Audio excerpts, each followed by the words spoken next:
Reading is one of the best ways to improve your English, but it can be difficult to find suitable reading material. Many books are difficult to understand. They contain advanced vocabulary and are so long you can feel overwhelmed and want to give up. If you recognize these problems, then this book is for you. There are many kinds of stories in the book, such as science fiction, fantasy, thriller, and crime. As you begin to read, you will forget that you are reading in a foreign language and enjoy discovering different worlds in English. There are many useful features in the book that help you read more effectively. For example, after each chapter, there is a summary of the plot and a set of comprehension questions, so you can check important details of the story. You will learn a lot of natural English and improve quickly. As an intermediate learner of English, you might be looking for an entertaining challenge. Or maybe you have been learning for a while and simply want to enjoy reading. Either way, this book is the biggest step forward you will take in your English this year. So, sit back and relax. It's time to let your imagination run wild and enter a magical English world of fun, mystery, and intrigue. A feeling of progress is important when reading in a foreign language. Without this, you have no motivation to keep reading. The stories in English short stories for intermediate learners have been designed to give you this feeling of progress. First, each story has been kept short and broken down into chapters. This gives you the satisfaction of being able to finish reading what you have started and come back the next day wanting more. It also reduces the feeling of, "There is so much I don't know in English." The English in the stories is rich and varied, but still understandable for intermediate learners. Each story is written in a different genre in order to keep you entertained.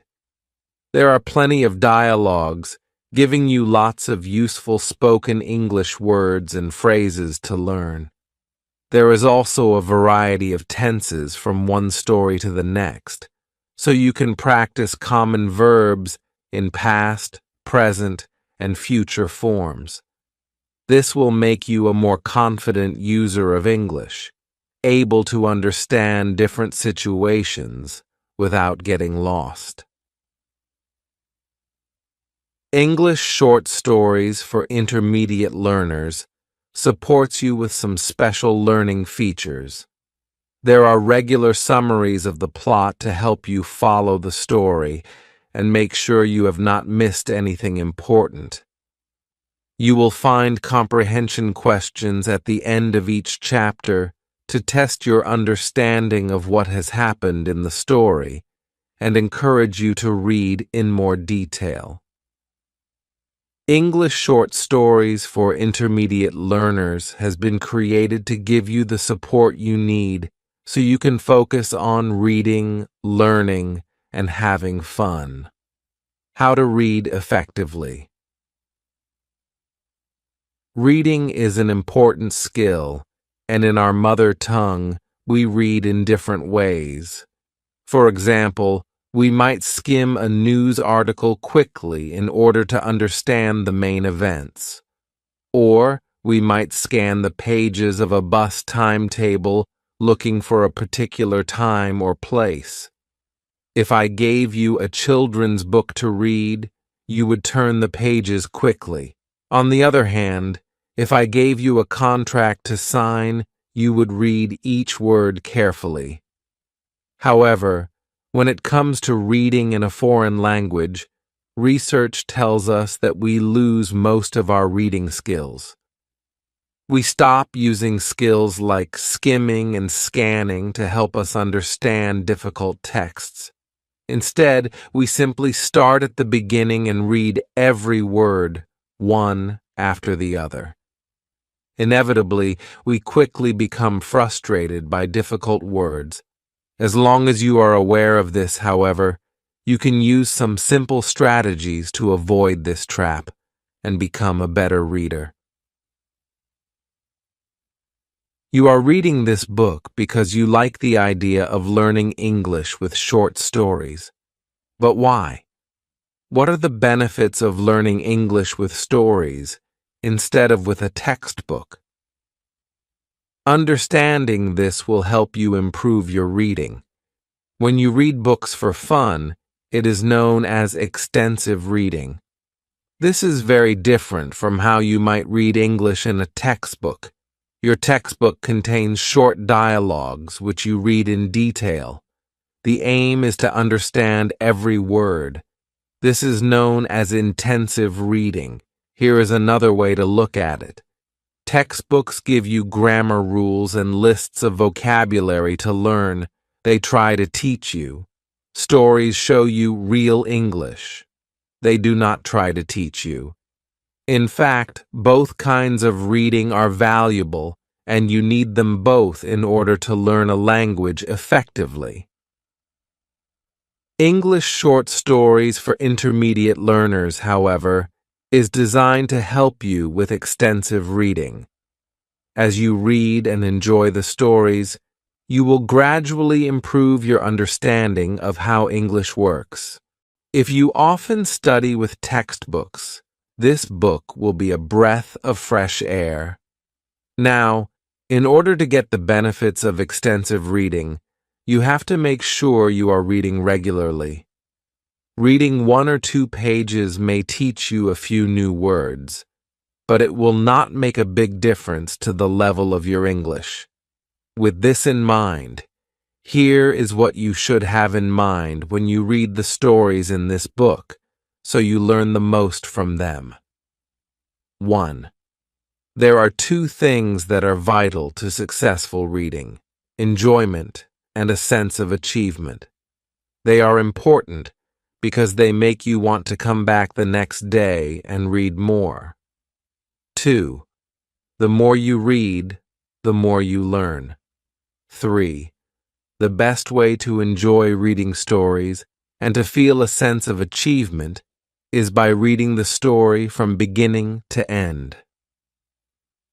4th, consequently, understanding every word in a story is not the most important thing. The most important thing is reaching the end of the story. This brings us to the most important point of this section. You must accept that you will not understand everything you read in a story. It is completely normal that there are things you do not understand when you read. If you do not understand a word or a sentence, it does not mean you are stupid or not good enough. It simply means you are in the process of learning English, just like everybody else. So, what should you do when you find a difficult word? Here are a few ideas. 1. Look at the word and see if it is familiar in any way. Depending on your mother tongue, there might be a similar word in your language. Take a guess. You might surprise yourself. 2. Read the whole sentence many times. As you read that sentence repeatedly, think about everything that has happened in the story. Try to guess the meaning of the whole sentence, not just the difficult word. This takes practice, but is often easier than you think. 3. Make a note of the word in a notebook and check the meaning later. Sometimes you might find a verb that you do not recognize, or perhaps you do not understand why the verb is being used, and that may frustrate you. But is it absolutely necessary for you to know this right now? Can you still understand the story? Usually, if you have managed to recognize the main verb, that is enough. Instead of getting frustrated, simply notice how the verb is being used, and then carry on reading. 5. If all the other steps fail, or you simply have to know the meaning of a particular word, you can look it up in a dictionary. However, try not to do this unless you have to. These steps are designed to do something very important, to train you to handle reading independently and without help. The more you can develop this skill, the better you will be at reading. And of course, the more you can read, the more you will learn. Remember that the purpose of reading is not to understand every word in the story. The purpose of reading is simply to enjoy the story. Therefore, if you do not understand a word and you cannot guess what the word means from the context, simply try to keep reading. Learning to be happy without understanding everything you read in English is a powerful skill to have because you become an independent and intelligent learner. The 6-step reading process. 1. Read the first chapter of the story all the way through. Your aim is simply to reach the end of the chapter. Do not stop to look up words in the dictionary, and do not worry if there are things you do not understand. Simply try to follow the story. 2. When you reach the end of the chapter, read the summary of the plot to see if you have understood what has happened. If you find this too difficult, do not worry. 3. Go back and read the same chapter again. If you like, you can read in more detail than before. Otherwise, simply read it one more time and enjoy. 4. At the end of the chapter, read the summary again and then try to answer the comprehension questions to check your understanding of what happened. If you do not get them all correct, do not worry. 5. By this point, you should start to understand the main events of the chapter. If you wish, continue to reread the chapter using the dictionary to check difficult words. You may need to do this a few times until you feel confident. This is normal, and each time you read, you will gradually understand more. 6. Otherwise, you should move on to the next chapter and enjoy the rest of the story at your own pace, just like any other book. Remember, at every stage of the process, there will be words and phrases you do not understand. Instead of worrying, try to focus instead on everything that you have understood. Congratulate yourself for taking the time to read in English. Most of the benefit you get from this book will come from reading each story from beginning to end. Only once you have reached the end of the story should you go back, study the language from the story in more depth. Chapter 1. Why can't we come in? I asked the large man standing in front of us. He was wearing a dark suit, and he was tall and strong. He was blocking the door to Zara's nightclub. We could hear the loud dance music behind the door. We wanted to go in. I had lost my job the other day. I needed to have a night of fun. I didn't want to have a lot of stress, so we had to find a way to get inside. The tall man was a bouncer. His job was to let the right people in and to keep everyone else out. He pointed to his clipboard and frowned. "Your name isn't on this list." I looked up at him. He was at least 6 inches taller than me. "How do we get on that list?" My friends, Nate and Aaron and I, had dressed up. We had driven across town to come to Zara's. The new club was famous and we wanted to check it out. But the bouncer did not reply. Instead, he looked over my skinny shoulder. There was a long line of people behind me. "How do I get in?" I asked again, and I snapped my fingers. I was trying to get his attention. "You don't," he said. He waved the next guest in the line to come forward. She was a beautiful blonde girl. When I saw her, I had an idea. Wait, I protested. "Our girlfriends are already inside." It was a lie.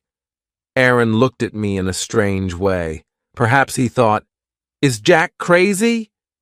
"Jack, what are you doing?" Aaron yelled in my ear. He was a good-looking guy, but he was also shy. He never took any risks. "Be quiet," I whispered back. I didn't want the bouncer to hear. But he did hear us. He rolled his eyes and tried to ignore me again. "No, really," I persisted. "Our girlfriends are inside waiting for us." He lifted a red velvet rope to let the blonde girl pass. "Thanks, Bruce," she said as she walked by him. I could smell her perfume. I wanted to follow her in, but Bruce, the bouncer, shook his head at me. "Are your friends really inside?" "Yes," I answered. "Our girlfriends." His expression was doubtful. He rubbed his bald head, then he lifted his clipboard again.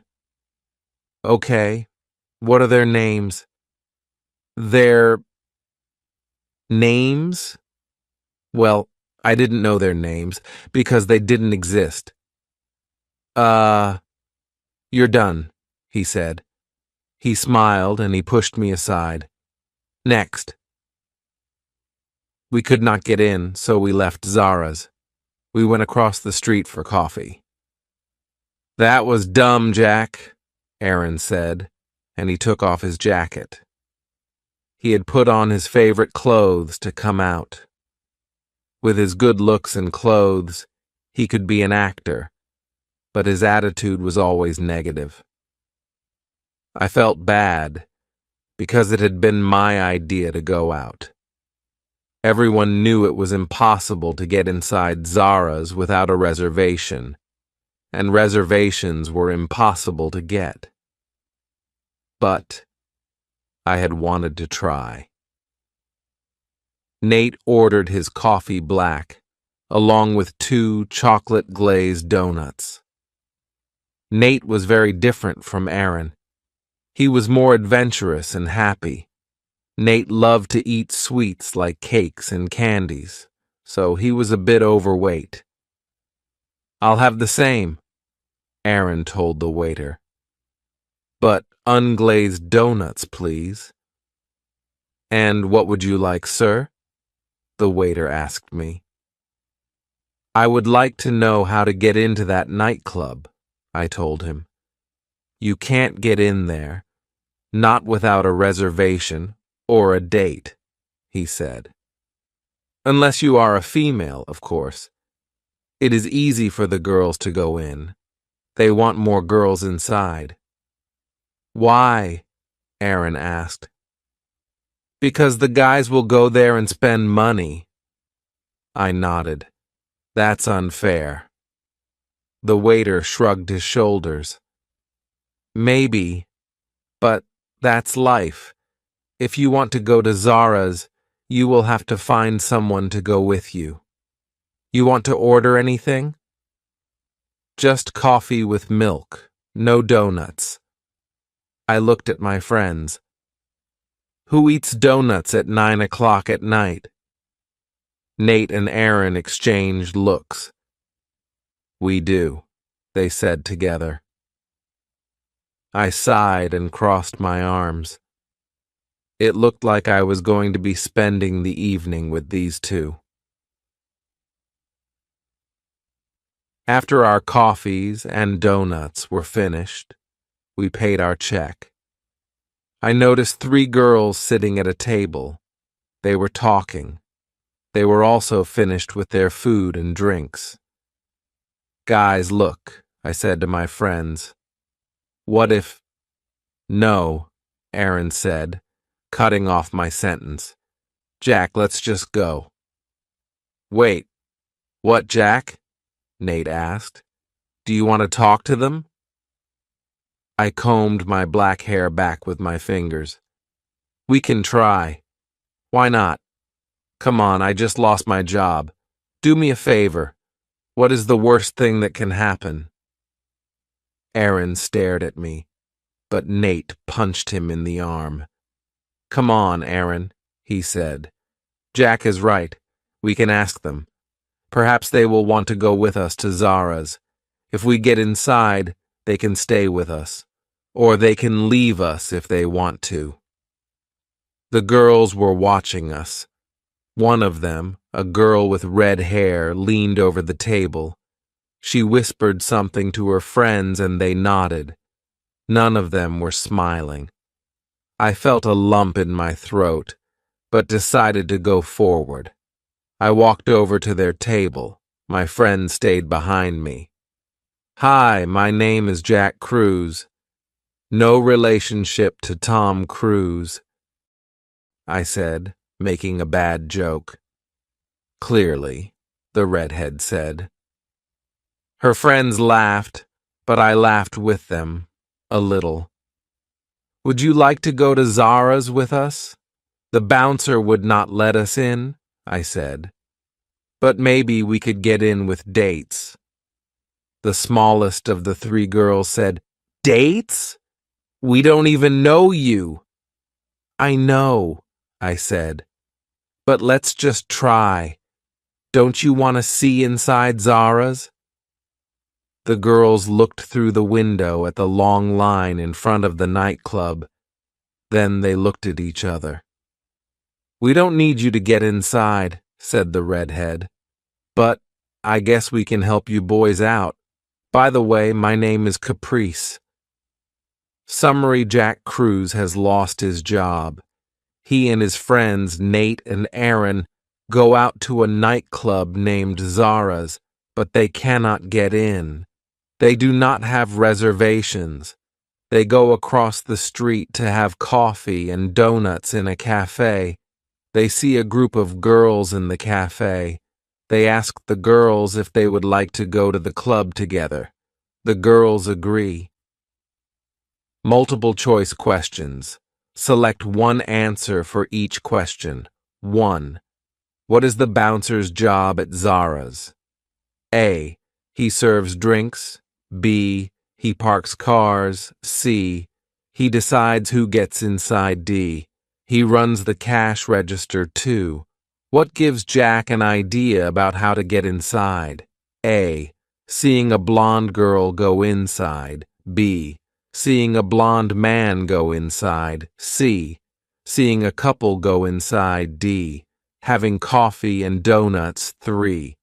Why does Jack think Nate is a little overweight? A. Nate doesn't exercise. B. Nate likes sweet foods like glazed donuts. C. Nate is shy. D. None of the above 4. Jack makes a joke about not being related to an actor, but he thinks the joke is A. A little funny. B. Very funny. C. Not very funny at all. D. Too serious. 5. The girls, A. Are excited to date the boys. B. Are angry for being bothered. C. Say they will help. D. Will not help. Chapter 2. Let me talk to the bouncer, I said as the 6 of us left the cafe. No, Caprice said. Let me. You couldn't talk your way in before. I began to protest, but Nate nudged me in the ribs. She's right. Give her a chance. We started walking toward the back of the line. Caprice grabbed my hand suddenly. We ran toward the bouncer. The others followed us. They did not understand her plan. "Excuse me, Bruce," she shouted, waving her hand in the air. She stopped only inches away from the intimidating bouncer. "You're Bruce, aren't you?" "Do I know you?" "You were supposed to let my boyfriend in earlier," she said, pointing at me. "What happened?" "His name wasn't on the list." "The list? Do you mean the fake list?" she asked, grabbing at his precious clipboard. He pulled it away from her and held it up, but she was persistent. "Get real. It's a bunch of fake names on a piece of paper." "How do you know?" Bald Bruce asked, as he bent down to get closer to her. Perhaps he did not want the rest of the line to hear. "And so what if it is fake? Do you know a woman named Zara Bernhardt?" Bruce stiffened. "The owner?" "Yeah, the owner." Caprice reached into her handbag. She took out a photograph and her driver's license. She showed both to the bouncer, and his face turned pale. "I'm Caprice Bernhardt. Zara's my mom." "That was awesome," I said, brushing my black hair out of my eyes. "I had no idea who you were." "Were?" Caprice said, leading me to the bar. "I still am. What are you having?" Several customers were trying to get the helpless bartender's attention, but when he saw Caprice, he walked over to her. "Nice to see you," he shouted over the music. "Can I get you something?" "A Coke," she said. "And—" she looked at me. "Me too." "What?" the bartender asked. "Sorry, I couldn't hear you, man." "I'll have a Coke too," I yelled. Caprice seemed surprised by my order. "Don't you drink alcohol?" "I'm underage," I said, smiling. "I hope not," she said, "or we're both in trouble." The bartender brought over our sodas. We took them to a table in a vacant corner. "Your friends disappeared." "I see one of them on the dance floor," I said, pointing to Nate. He was dancing with the smallest of the girls. "They seem to get along. Look, they are smiling." "What about the other one?" "Aaron. He's gone." I could not see Aaron anywhere. I took my phone out of my pocket because I wanted to check my messages. Perhaps he had sent me a text message. Yes, he had texted me. "Looks like he decided to go home." "Hey, guys," said the third girl as she walked over to our table. "What's up?" "Where were you?" Caprice asked. "Did you scare Aaron away?" "I guess so," she said. Then she looked at me. "By the way, what's your name again?" "Jack," I said. "And I'm sorry. You are—" "I'm Susan. The other girl's Aisha. Anyways, your friend was weird." "He's not weird, he's shy," I said. As the Smith song goes, shyness is nice and shyness can stop you from doing all the things in life you'd like to, Susan finished. I love that song. Really? They are one of my favorite bands. Hey, you scared away your boyfriend, Caprice said to her friend. Leave my date alone. Susan smirked. She was unhappy. Fine, I'm going to the bar, she said. and I'm putting my drinks on your tab. You will have to pay for them later." She walked away. She went to stand in the crowd in front of the busy bar. I was happy to hear myself called a date. "Thanks again for helping us," I said. "It was a hard week for me. It was difficult because I lost my job this week." "Oh, that's terrible. What was your job?" She looked uncomfortable. Why did I tell her I'd lost my job? I thought. "Actually," I said, pointing at the bar, "I did that. I was a bartender." She bit her lip. She was thinking of something. "So," she said at last, "is Zara's everything you dreamed of?" I looked around the club. It had an expensive disco lighting system. It also had very loud audio speakers on the walls. A professional DJ was playing the best music, and the dance floor was packed. But there were also plenty of seats for people to sit and talk. "I love it," I said. "I would love to come here every week." "Is that a hint?" "Yes," I said. "I mean, if you want to act like you are my date again, I would love to call you, if you give me your phone number." Caprice grinned and put out her hand. I reached out to take it, but she stopped me. "No, give me your phone." "Oh." I handed over my phone. She took it and added herself to my contacts list. "So now you have it. Don't post it on the internet.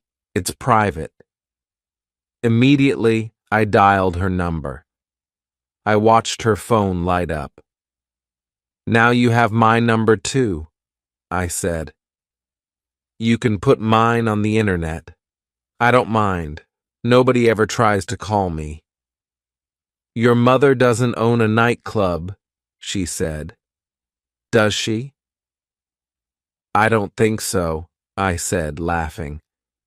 "Listen, I really want you to know I did not know who you were when I talked to you in the cafe." "I believe you," she said. "I know you weren't just trying to use me." "Well, I was trying to use you," I admitted, "but I was very honest about it." This time she laughed and looked away. Maybe I need to shut up, I thought. "I need to get going soon," she said. "I told my roommate I would be home before 11. "You should live for yourself, not for others," I said. "I read that on a card or something." Caprice gave me a wide grin. "I agree 100%, but my roommate lost her keys to the apartment. Do you think she should wait outside while I stay here with you?" I made an innocent face. "I don't mind if she waits." "Typical male," she said, standing up. "You have my number." "You have mine," I said, getting up with her. I wanted to walk her to the exit. "Let's see who calls the other first. We could place a bet." For a moment, her face turned serious. "Never bet against me or my family, Jack. We have a history of never losing." Summary Jack and his friends are able to get into Zara's nightclub with the help of Caprice and her friends. Jack and Caprice order drinks at the bar. Jack learns a secret, that Caprice's family owns the club. Nate dances with Aisha, but Aaron leaves. Caprice gives Jack her phone number and prepares to leave too. Multiple choice questions. Select one answer for each question 6. Caprice is able to convince the bouncer to let them inside by A. Giving him money, B. Punching his arm, C. Showing him proof that her family owns the club, D. lying 7. Jack goes to the bar with Caprice.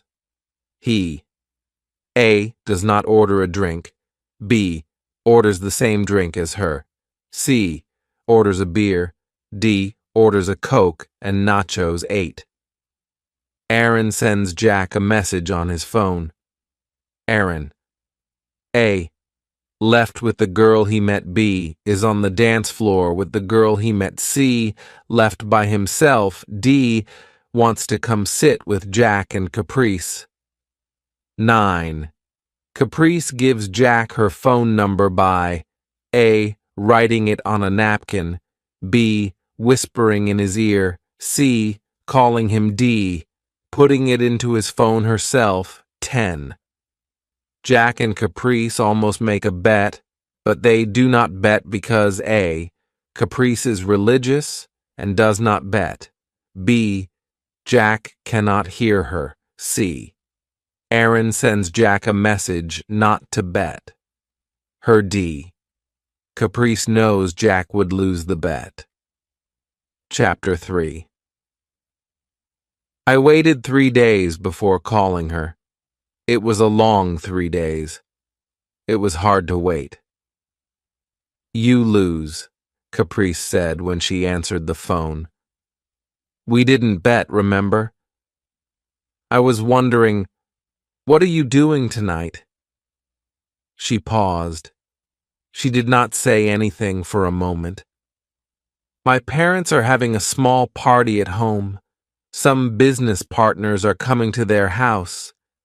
They want to talk about the nightclub. They are curious how it is doing. Are you going to go? I asked. Yes, because they want my opinion. They want the opinion of a younger person. Maybe you should come over too. I laughed about that. No, you want me to meet your parents? And you want me to talk about my opinion of their club? Caprice didn't laugh with me. Yes, I want you to come. Why not? I think you are a very honest person. But you do not know me. Women have intuition about people, Jack. Can you meet me by 8? We met outside her apartment. We took her car to her parents' home. The home was a giant mansion. There were 2 stories and 20 rooms. I counted the windows.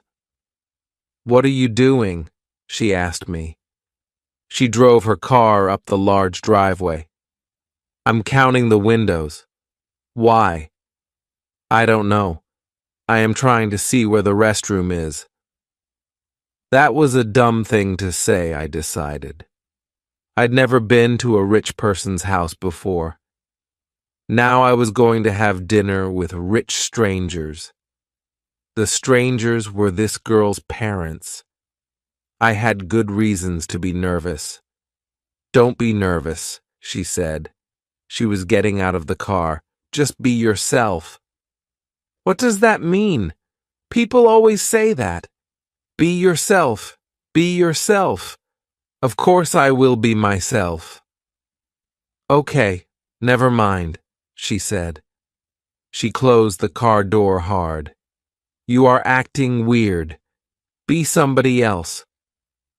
Sorry. This night is weird. I don't know what to say to your parents. She knocked on the door. A butler answered. A butler. Hi, Jeeves, she said. Your butler is not named Jeeves, I wanted to say. Very funny, young lady. Come inside. And welcome, Mr. Hi, I'm Jack Cruz, I said. I held out my hand. The butler shook my hand. He said his real name was Pete, not Jeeves. He took us to the large living room. There were 12 people sitting on sofas. 2 of them stood up. They walked over to Caprice and me. Hi, darling, said a beautiful lady. She looked like Caprice, but she was older. Is this your new friend? Hi, I'm Zara. I'm Jack. I said, and I held out my hand again. She did not shake my hand. Instead, she gave me a big hug. A handsome man with gray hair was standing behind her. "My wife likes hugs," he said, "but I'll shake your hand." His handshake was like Superman's. "Call me Ismael." I remembered the joke about the butler's name. I thought he was making a joke too. "Ismael, you are funny. You cannot fool me again," I said. "No, it isn't a joke," Caprice said. "My dad's name is Ismael." Zara laughed out loud. "I like your friend, Caprice," she said. "Please sit down, Jack. Let's chat." We talked for a few minutes in the living room. Then we moved to the dining room. Dinner was a delicious chicken curry. After dinner, we started to talk about their nightclub business. "What was your impression of the place?" Zara asked. "My impression? Well, the first thing I saw was the bouncer. He was not rude, but I do not think his reservation list is real." "You think the reservation list is fake? Why do you think that?" Caprice and I smiled at each other. "I told him it wasn't real," Caprice said. "Many people want to come to the club," Zara said. She was moving her pearl necklace around her shirt collar. "We have to be careful. We cannot let everyone inside. There isn't enough room for everyone." "There is another reason," Caprice's father said. "Some people want to come, but not spend money. Other people come to spend money. It's a business. We want customers with money." "What do you think about the inside?" Zara asked. "Did you like it?" I remembered the poor bartender. He was trying to help too many customers. I had been a bartender too. I knew it was a hard job. "I like the inside, but you need an extra bartender," I said. "Your guy needed help. He had too many customers. There was a very big crowd. I felt sorry for him." "Do you know any bartenders? Do you know anyone who needs a job?" Caprice asked. Zara and Ismael waited for my answer. Yes, I do know a bartender that needs a job," I said, "and he works cheap." By the end of the week, I had a new job at Zara's nightclub. My girlfriend Caprice came to visit me often. I became friends with the other bartender, Dennis. I also became friends with Bruce, the bouncer. "I can't believe it. You are lucky, Jack," Aaron said one night. He was shaking his head. "Lucky?" I asked. Aaron was sitting alone. He sat beside Nate and Nate's new girlfriend, Aisha. "You're wrong, my friend. Luck was not the reason. Luck had nothing to do with it. It was persistence. In this life, persistence is the only way to get anything." "Luckily," Caprice said, holding my hand, "Jack has plenty of that." Summary, Jack calls Caprice. She invites Jack to meet her parents and give his opinion of the club. Jack is very impressed by their fancy home. He meets their butler, then Zara and Ismael, Caprice's parents. They have dinner. He tells them his opinions, then he ends up getting a new job at Zara's as a bartender. Multiple choice. Questions. Select one answer for each question. 11. Caprice invites Jack to A. her apartment, B. Zara's nightclub, C. her parents' home. D. A job interview. 12. Jack is nervous about A. Meeting Caprice's parents. B. Going on another date with Caprice. C. His bad breath. The fact that he does not have a job. 13. Caprice introduces her parents' butler as Jeeves. A. She was joking. B. The butler's name really is Jeeves. C. The butler's name is Bruce. D. None of the above. 14. When Zara meets Jack, she A. Shakes his hand. B. Introduces her husband. C. Laughs at him. D. Gives him a hug. 15. The first thing Jack says about the nightclub is A. He would change the name of it. B. He would hire another bartender. C. He doesn't like the reservation list. D. He wants a job there. How do you speak fluently in English? How do you speak confidently in English? How can you improve your English communication skills? This is by far one of the most requested videos on this channel, and today I have got 6 simple steps for you on how to learn English from stories. Now, I don't come from an English-speaking household. Everybody in my house actually speaks or communicates in Hindi. But when we were growing up, my mom paid a lot of attention to it. She made a lot of effort.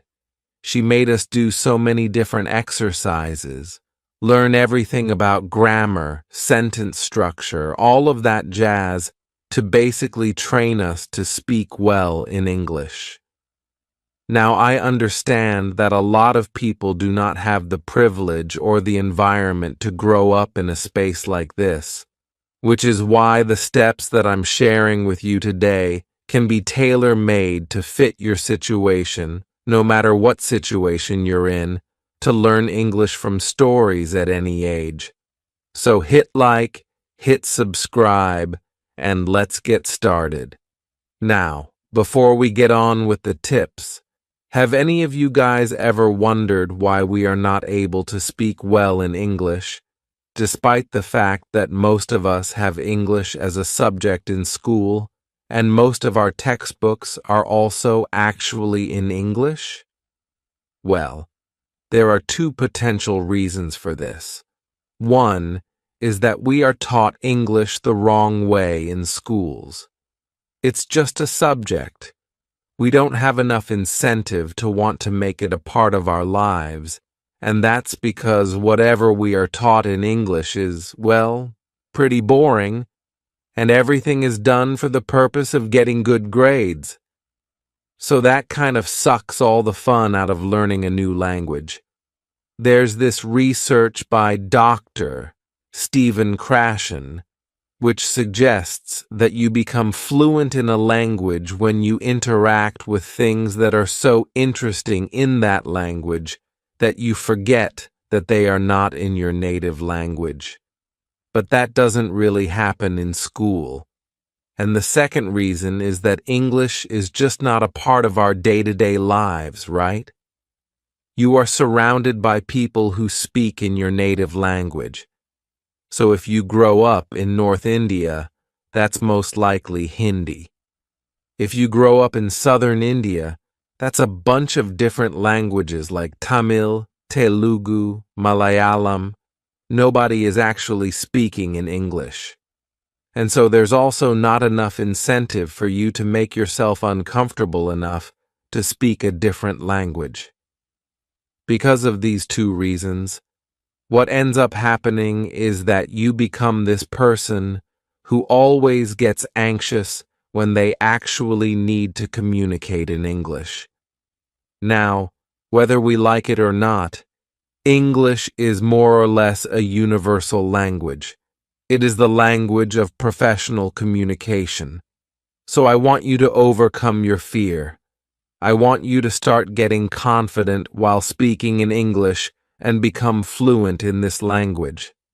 Our environment has a huge impact on how we speak and what language we speak. What we hear is how we think, and how we think is what we speak. There's another research by this German scientist, Dr. Kathleen Wermke, who found that babies as young as 2 days old understand the tone of their native language. She analyzed the sound of crying of 60 newborn babies and realized that it actually resembles the melody of their native language. This means our environment starts to shape us since we are born. So if you really want to change your old habit of not communicating in English, and if you want to learn the new skill of communicating in English, you have to start incorporating it into your environment, right? And the easiest way to do this is to change the medium that you consume content in. So, whatever you're watching, try watching it in English. The reason that I am so fluent in English and have gotten better over the years is because I primarily consume English content. All the shows that I watch, any YouTube videos that I watch, anything that I am watching in terms of the news, etc., everything is in English. I consume content primarily in English. The only time that I'm consuming Hindi content is when I go to watch a movie in the theater. And as a result of that, I am able to pick up all of these different cues. I'm able to improve my sentence structure on the go, and everything becomes better just with simple practice, simple exposure therapy. I just expose myself to the English language on a continuous basis, and that's exactly what you need to do. Even if you don't understand it completely, even if you understand parts of it, it actually starts by exposing yourself to more and more content in English. For example, if you like personal growth content, watch YouTubers who create that content in English. If you're trying to build a fitness routine, watch creators who are giving you advice on fitness in English. Whatever you enjoy, consume that content in English, and then you'll automatically start to enjoy consuming English as well. Now, doing this actually helps you in more ways than one. 1. You get used to listening in English, and over time, it will feel very natural, and you don't have to translate it into your native language. 2. It helps you learn the correct pronunciation of complex words. And 3. You learn the informal terms or slang that people use in everyday English. You have to understand that how you write in a language is very different from how you speak in a language, right? When you write in Hindi, you are writing should, pure Hindi. But when you communicate or speak in Hindi, it's a very colloquial, slang-based version of Hindi. It's not should Hindi, right? That's the same thing with English, and consuming content actually helps you understand what conversational English sounds like. And 4, you actually gain interest-specific vocabulary over time. Your vocabulary and your knowledge of the different words used in the space increase. For example, if you are somebody who loves skincare content, following a beauty creator who actually creates skincare content in English not only helps you know the latest trends in the skincare industry, but it also helps you learn the words and the phrases that you can use in your daily conversations. Another thing I also recommend doing when it comes to consuming content is reading more books in English. This can easily help you add 300 to 400 new words to your vocabulary every time you finish reading a book. Reading books also helps you improve your sentence structure and your grammar, and that's a double win.